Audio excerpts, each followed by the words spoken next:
எல்லோரும் எப்படி இருக்கீங்க? நாங்கள் நல்லா இருக்கோம். ஆக்சுவலி இன்றைக்கி பிக் பாஸ் வீட்டுக்குள்ளே போகிறோம். ஒரு 2 சர்ப்ரைஸ்.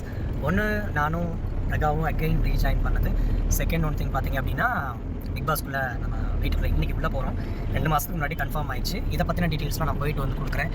ஆனால் நானும் பிரகாவும் எப்படி சேர்ந்தோம் அப்படிங்கிறது வந்து அப்கமிங் வீடியோஸில் ஃபுல்லாக வந்து பிரகா உங்களுக்கு வந்து அப்டேட் கொடுத்துட்டே இருப்பாங்க. ஸோ மறக்காமல் பாருங்கள், சப்போர்ட் பண்ணுங்கள். பிரகா தான் எனக்கு சப்போர்ட் பண்ணி வீடியோ போடுவா. போட்டு பிக் பாஸ் சீசன் 9 ஒரு கன்ஃபார்ம் கண்டஸ்டன்ஸ் லிஸ்ட் இப்போ வந்திருக்கு. அதாவது எப்போவுமே சொல்லுவாங்க, அகோரியிலேருந்து கலையரசன் உள்ளே வராரு அப்படின்னு சொல்லிட்டு ஒரு 2-3 நாளாகவே ஒரு நியூஸ் வந்துட்டு இருந்துச்சு. ஆனால் அது எல்லாமே பொய் தான் அப்படின்னு நினச்சா, இப்போ கலையரசன் அகோரி கலையரசனே வந்து பார்த்திங்கன்னா வீடியோ வந்து ரிலீஸ் பண்ணியிருக்காரு. நான் பிக் பாஸ் வீட்டுக்குள்ளே போகிறேன் அப்படின்னு சொல்லிட்டு. என்னடா நீலாம் பிக் பாஸ் வீட்டுக்குள்ளே போய் எப்படிடா கண்டென்ட் கொடுக்க போகிறா அப்படின்னு சொல்லிட்டு சில பேர் கேட்கலாம். ஆனால் அவர் இதுக்கு முன்னாடி பண்ணிகிட்டு இருந்த பல விஷயங்கள், பல சர்ச்சைகள் சோசியல் மீடியாவில் ட்ரெண்ட் ஆகிட்டு இருந்தார். அந்த ஒரு விஷயத்துக்காகவே தான் அவர் பிக் பாஸ் வீட்டுக்குள்ளே எடுத்திருக்காங்கன்னு நான் நினைக்கிறேன்.